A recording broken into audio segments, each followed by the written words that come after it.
बिल्कुल, और ये कहना जल्दबाजी होगी, लेकिन जिस तरह से एग्जिट पोल ने कम से कम एमसीडी चुनावों में जिसे कहते हैं उसको गलत साबित किया है, तो कि एग्जिट पोल जो है उनको एक बार फिर से जनता जो है वो ठुकरा देगी, या फिर कम से कम गुजरात और हिमाचल में जो है एग्जिट पोल जो है, पोलस्टर्स जो हैं उनकी साख जो है वो बच जाएगी। ये देखना दिलचस्प रहेगा। पोस्टल बैलेट तो कम से कम इशारा ऐसा कर रहे हैं गुजरात को लेकर, लेकिन हिमाचल को लेकर मुझे लग रहा है कि जनता, अगर यही रुझान जो है शुरुआती आगे भी चलते रहते हैं तो फिर एक और सरप्राइज के लिए हमें तैयार रहना चाहिए।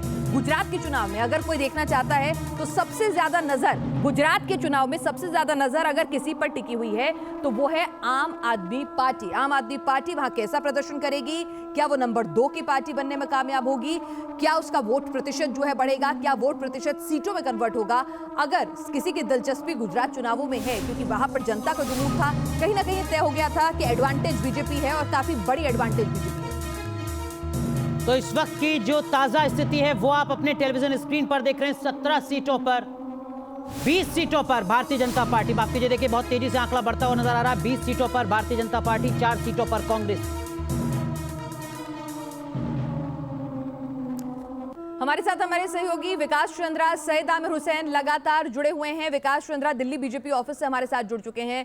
विकास जी, गुजरात में कहा जा रहा है कि बीजेपी इस बार वो ऐतिहासिक जीत दर्ज करेगी जो अब तक के इतिहास की सबसे बड़ी जीत होगी। तो निश्चित तौर पर अगर ऐसा करने में बीजेपी कामयाब होती है, जो कि शुरुआती पोस्टल बैलेट के रुझानों में लग भी रहा है, तो ये तो इतिहास के पन्नों में दर्ज हो जाने वाली जीत है कि 27 साल की एंटी इनकम्बेंसी भी आपको कुछ नहीं कर सकी और आपने पहले से कहीं बेहतर प्रदर्शन किया।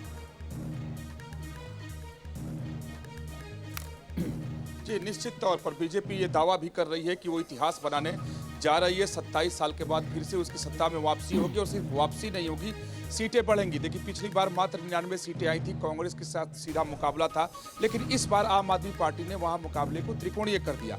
हालांकि बीजेपी के नेता ये साफ मानते हैं कि आम आदमी पार्टी को वोट तो ठीक ठाक मिलेंगे, वोट प्रतिशत जो होगा वो ठीक होगा, लेकिन उसको सीटें मिलने नहीं जा रही हैं। अभी भी बीजेपी का दावा है कि मुकाबला उसका कांग्रेस के साथ ही है। और यहाँ देखें कि जैसे जैसे गुजरात में चुनौती बढ़ती गई, बीजेपी वैसे वैसे अपनी रणनीति बदलती चली गई, क्योंकि गुजरात में बीजेपी किसी भी तरह से कोई भी रिस्क लेना नहीं चाह रही थी, वह नुकसान उठाने के मूड में बिल्कुल नहीं थी, क्योंकि बीजेपी ये मान रही है, राजनीतिक तौर पर यह माना जाता है। जी विकास जी, माफ कीजिए, आपको रोक रहा हूं। इस वक्त की जो ताजा स्थिति है गुजरात की, वो जरा एक बार फिर दर्शकों को बता दें। 30 सीटों के रुझान आ चुके हैं। 23 सीटों पर भारतीय जनता पार्टी आगे चल रही है और कांग्रेस पार्टी 7 सीटों पर आगे चल रही है। इस वक्त की बड़ी खबर हम आपको बता रहे हैं, जो रुझान है वो लगातार सामने आ रहे हैं। गुजरात की 182 विधानसभा सीटों की तस्वीर आपके सामने।